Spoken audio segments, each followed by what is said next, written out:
Hello everybody, welcome once again to my channel Krishna Singh Dev. आज मैं यहाँ आपसे कुछ पढ़ाई की बात करने नहीं आई हूँ। I have come over here to discuss about something which is troubling me from quite some time and उसके बारे में आज मैंने सोचा मैं आपके साथ बात करती हूँ। आजकल की यंग जनरेशन को जब हम देखते हैं तो मुझे एक चीज़ बहुत पिंच करती है. It is that lack of mannerism. Yes, I'm not talking about the 100% lot, but I'm talking about around 60 to 70% of the people who think that mannerism is just useless thing and it is the most underrated thing. And सब कुछ जो है life में that is the money and the power which money brings and which is considered to be success by this young lot. Let me tell you one thing, अगर आप किसी भी successful person की लाइफस्टाइल उठा के देखें, किसी भी सक्सेसफुल पर्सन को ऑब्जर्व करें तो बहुत प्रोमिनेंटली एक चीज़ दिखाई देती है that how humble they are and how mannered they are. चाहे आप किसी बॉलीवुड एक्टर या एक्ट्रेसेस की बात करें या फिर आप किसी राइटर की बात करें, किसी well known speaker, politician, orator या फिर किसी की भी बात करें जो सक्सेसफुल है, आप उनमें एक बहुत ही कॉमन चीज़ देखेंगे इन सारी पर्सनालिटी के बीच में that they are very very well mannered, they caring for others. जो कि पता नहीं क्यों आजकल की young generation, specially if I talk about the teenagers, उनको लगता है कि ये कूल नहीं है. To be mannered is not cool. उनके हार्ट में शायद उन्हें पता होता है कि the way they are behaving it is not the right thing and it is being told again and again bye their elders कि ये सही तरीका नहीं है बिहेव करने का.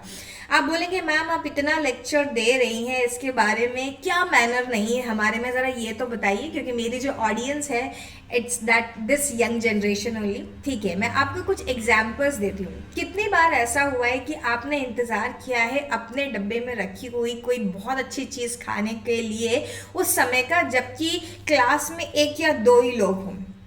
बहुत बार आप शेयर नहीं करना चाहते लोगों के साथ, या फिर आपने बस उठाया अपना बैग में से खाना निकाला और खाना चालू कर दिया without offering to anyone. What is this? This is lack of mannerism. देखिए, अगर आप ऑफर कर देंगे ना, mostly people are going to say no. 60 to 70% chances are there that people are going to say no और आप अपना खाना शांति से खा सकते हैं. Until unless that it is those tiffin fights in the school, उनको छोड़ दीजिए.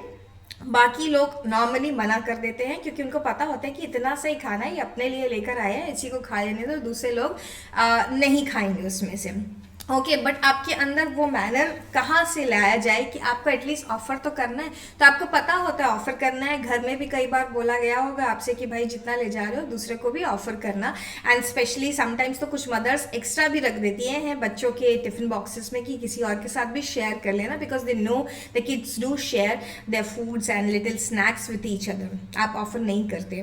या फिर आपके पास कुछ स्टेशनरी है, कोई लाना भूल गया है, आप ऑफर कई बार नहीं करते कि रहने दो, नहीं लेके आया ना तो उसी को उसकी सजा भुगतने दो. This is not good at all. कई बार आप पेंसिल शार्पन करते हैं, कचरा जहाँ बैठे हैं वहीं छोड़ देते हैं. आपने कुछ खाया, उसका रैपर निकाला, वहीं फेंक दिया. ठीक है, अब ये सारी चीज़ें क्या है? This is lack of mannerism only, I will say. आपको दिख रहा है कि कोई भारी सामान उठा करके चल रहा है, आप अपनी जगह पे बैठे हुए हैं, आप ऑफर ही नहीं करते कि चलो मैं आपको थोड़ी हेल्प कर देती हूँ. You can see that other person is in need. That person may not ask your help, but that need you can see, you can feel and you should offer your help. तो ये जो खुद का comfort देखना, हमेशा आप उठते नहीं हैं अपनी जगह से. कई बार ऐसा होता है, मैं अपनी क्लास में भी जो ऑब्जर्व करती हूँ कि बच्चा लिख रहा है पेपर, अगर उसका कोई सामान गिर गया है तो दूसरा ना तो उठाता है, या फिर उनको कुछ चाहिए तो उठकर मेरे तक नहीं आते, मेरे से बोलते मैम आप वहाँ आ जाइए. And I am you know little orthodox in all these things. Orthodox ही कहूँगी मैं इसको, क्योंकि मेरे विचार अभी तक पुराने. हम लोगों ने ये सीखा है कि हम कभी भी बड़े को कुछ नहीं लेने के लिए बोलते थे, हम खुद उठते थे और काम करते थे. In fact we use to offer help to elders. Okay, so मुझे बड़ा खराब तो लगता है. खराब क्या मतलब, I am trying to accept it, but मैं हेल्प भी कर देती हूँ और फिर सोचती हूँ कि क्या इस बच्चे को ये काम खुद नहीं कर लेना था. ओके, या फिर आपस में एक दूसरे को हेल्प नहीं कर लेनी थी क्या लोगों को. So these are called mannerism which you should learn.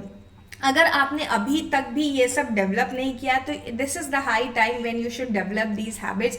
Because एक बात मैं आपको कहना चाहूँगी कि बहुत सारी बार जब आप सक्सेसफुल लोगों की स्टोरीज पढ़ेंगे आपको पता चलेगा कि जो अपॉर्चुनिटीज़, जो मौके उनको मिले वो शायद मिलते ही नहीं अगर वो हम्बल नहीं होते, अगर उनके अंदर मैनर्स नहीं होते।